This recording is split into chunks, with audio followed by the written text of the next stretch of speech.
낮에는 더워도 이제 아침 저녁으로는 제법 찬바람이 붑니다. 그리고 요새 감기 걸린 분들 계시지? 감기 걸리기 쉬운 계절이 되면서 감기와 코로나가 함께 유행할 수도 있답니다.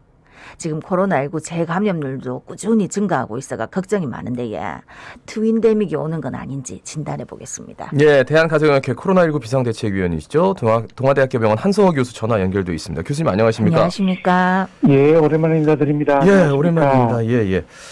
어제 부산의 코로나19 신규 확진자가 총 3,343명, 13일 하루 4,970명, 추석 연휴 이후 4월 연속 3,000명 이상의 감염 규모를 기록을 했습니다. 아무래도 추석 연휴가 여파가 있겠죠?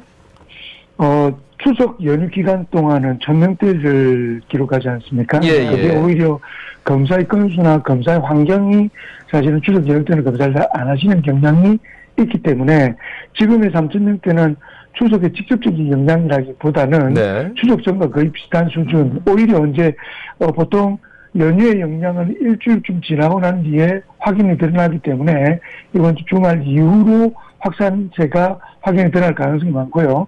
그렇지만 추석 때 우리가 확산이 더 늘어날 거라는 예측은 틀리지는 않았다는 생각은 듭니다. 네. 지금 부산도 그렇고 전국적으로 코로나19 재감염률이 계속 증가하고 있는데 이 재감염되는 비율은 어느 정도입니까?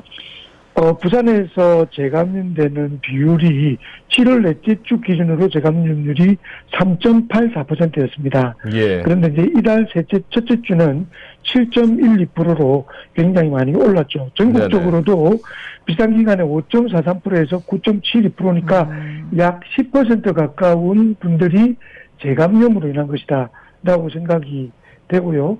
그 이유는 이제 올해 초에 이제 확진자가 면역력이 떨어져서 이제 5, 6개월이 지나면 재감염이 된다라고 분석을 하고 있습니다. 예. 우리가 이제 이 재감염이 되는 비율 중에 연령을 조사해 보면 17세 이하의 소아도 청소년이 41.7%입니다. 이 말이 무슨 말이냐면 실 검사를 가장 많이 하는 환경, 다시 말해 학교는 지금까지도 검사를 초중고에서는 검사를 적극적으로 하는 편이거든요. 예. 이 환경층에서 41.7%가 확진했다는 건 오히려 재감염이 더 많은데 이 재감염이 드러나지 않고 있다라는 것을 간접적으로 반증하는 것도 의심할 수 있습니다.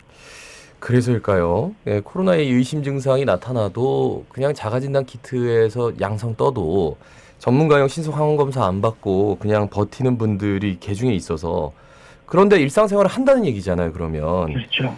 그래서 다시 비상이 걸리지 않을까 이런 우려 당연히 나올 수밖에 없을 것 같아요. 어떻습니까?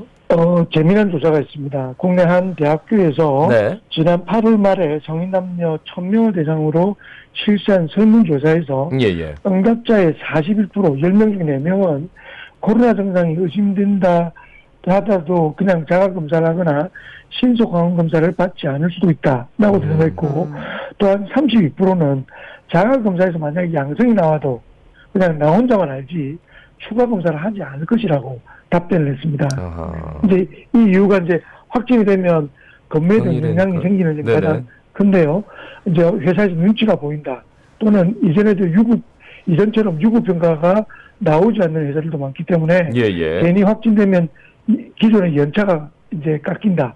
그리고 이제 격리 지원금도 이제는 없지 않느냐. 네네네. 그리고 이제 자영업자 같은 경우는 확진이 되면 어쨌든 정리를 해야 되는 상황에서는 더더욱 영업에 지장이 돼서 할 수 없다라는 다양한 이유가 현실적인 어떤 어려움으로 도래한 것으로 생각이 되고요.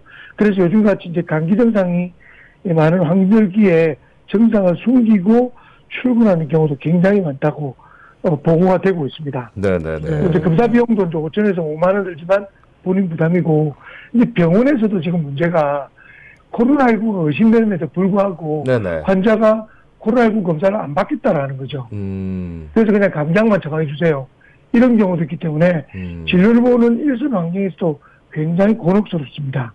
예. 아무리 봐도 코로나인데 환자가 난 코로나 검사 안 받겠습니다. 이렇게 얘기하면 의사로서 강제할 수 있는 방법은 아예 없는 거군요. 그렇죠. 강제할 수 없고 그냥 약만 처방받고 가겠다 하면 이걸 법적으로 제시할 방법도 없기 때문에 그런 경우는 그냥 진료만 보고 대신에 이제 수액을 맞는다든지 또는 검사를 한다든지 하는 환자 접촉점은 최소한으로 하고 약만 처방받는 형태로 이 대처할 수밖에 없다라는 게 일선 이제 동네 의원에서는 굉장히 힘든 것을 저 이야기하더라고요. 예. 아 근데 지금 또 문제가 독감 환자도 좀 급격히 늘고 있다 하던데 이래 되면은 트윈데믹이 올 수도 있다 걱정을 많이들 하더라고요. 현재 독감 유행 상황은 어떻습니까? 지금 이제 몇 년 동안 독감이 상대적으로 유행이 굉장히 떨어졌습니다. 네. 일반적으로 1000명당 한 5명 정도의 기준으로 유행을 한다라고 기준을 하고 있는데요. 외래환자 1000명당 5명이 코로나 이전에서는 늘 있어 왔었습니다. 네. 그러나 작년만 해도 1000명당 1명 수준이었습니다. 다시 말해서 굉장히 5분의 1 수준밖에 독감 환자가 없었다는 거죠. 예. 그런데 지금 올해 1000명당 4.7명까지 지금 올라가고 있습니다. 네네. 그러면서 1000명당 4.9명 유행 기준에 거의 근접을 했다는 이야기죠. 그래서 이제 이 이유는 뭐 모두 알다시피 사회적 거리두기나 마스크 착용이나 이런 부분들이 이전까지는 적극적으로 시행해 오다가 네네. 최근에는 뭐 거의 이런 사회적 거리두기도 없어진 단계이기 때문에 독감의 유행은 올해는 거의 확실하다라고 생각이 됩니다. 네네. 문제는 독감과 코로나19를 동시에 할 가능성은 상대적으로 낮지만 동시에 만약에 걸릴 경우에는 코로나19에 감염된 것보다 사망률이 2배 이상 높다라는 연구가 있기 때문에 네네. 특히나 이제 나이가 많은 그 위험자분들 네네. 적극적으로 독감 접종을 하시고 그리고 접종뿐만 아니라 평소에도 마스크 착용 등 개인위생지를 철저히 관리하는 게 중요하다고 생각됩니다. 예. 지금 어르신들 4차 접종 했잖아요. 그래가지고 좀 지났는데, 이제 독감 예방접종 또 나올 거란 말이죠. 예. 그러면, 이게 좀 기간이 얼마 안 돼서, 예? 그, 독감 접종 해도 되는지, 여기에 대한 질문이 되게 많을 것 같아요, 교수님. 어떻습니까? 독감 접종은, 지금 현재는 동시 접종은 권고를 하고 있습니다. 한쪽 발에 독감, 한쪽 발에는 코로나19 백신 동시에 맞을 수 있다라고 권고는 하고 있는데 예. 제가 뭐 몇 번 여러 번 말씀드렸지만 코로나19 백신을 맞고 불편한 증상을 호소하는 분들은 아직도 있습니다.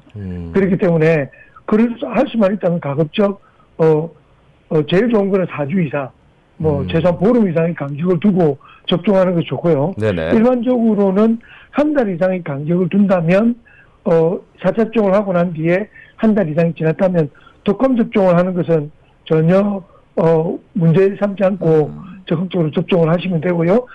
같이 맞는 것보다 시간적 여유가 있다면 가급적 좀 보름 내지 최소 한 달 정도의 간격을 두고 접종하는 것을 더욱더 권고드립니다. 네네.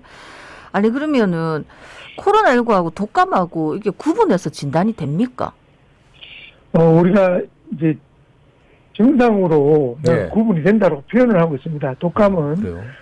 갑자기 열이 많이 나고 온몸이 쑤시는 몸살을 동반하면서 두통과 같이 시작한다. 이렇기 때문에 코로나19하고 조금 다르다라고 이야기하지만 이렇게 오면 대부분 코로나19 구분하기 힘듭니다. 그렇죠. 증상만으로는 거의 구분하기 어렵다고 보고요.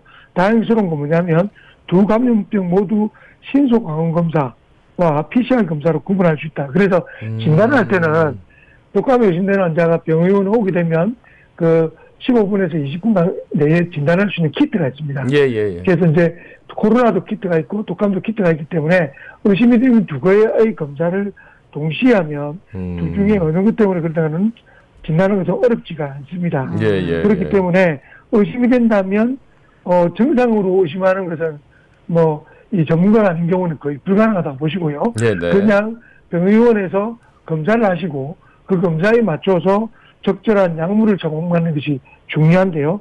코로나19 같은 경우는 감염되고 5일 이내 약을 드셔야 되고요.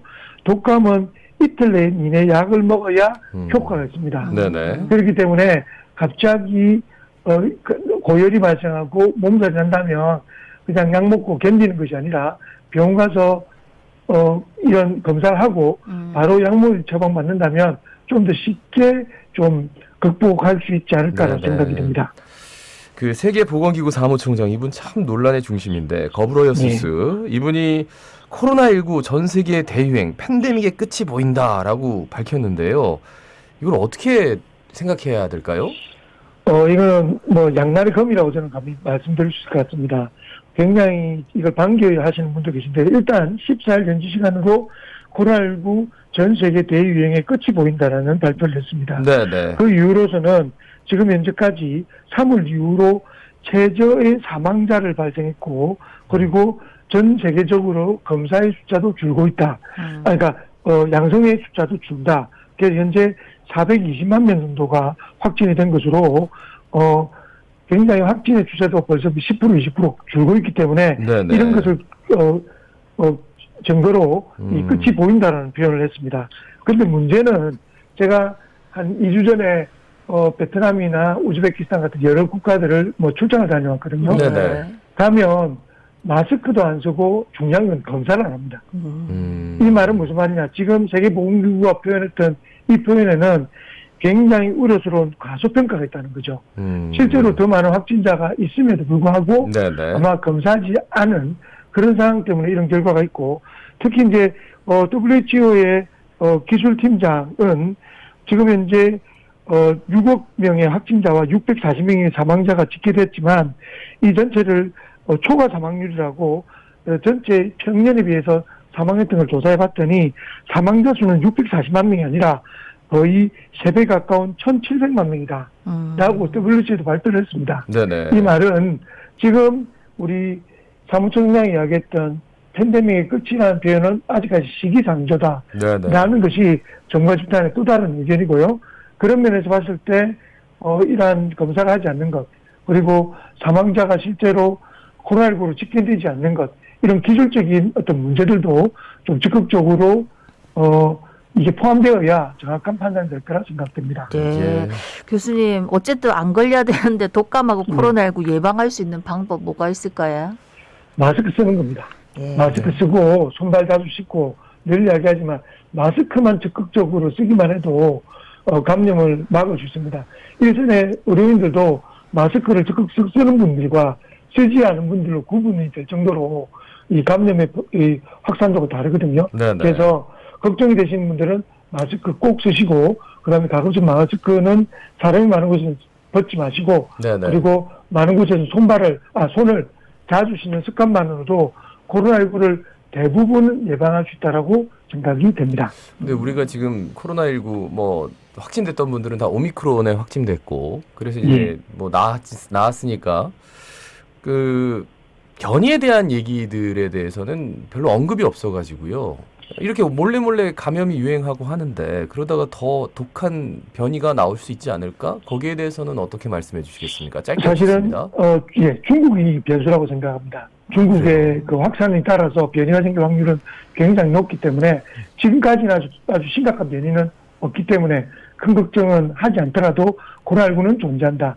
사망자도 있다는 점을 잊지 않으셨으면 좋겠습니다. 예. 말씀 잘 들었습니다. 고맙습니다. 고맙습니다. 예, 고맙습니다. 네, 지금까지 대한가정의학회 코로나19 비상대책위원 동아대병원 한성호 교수였습니다.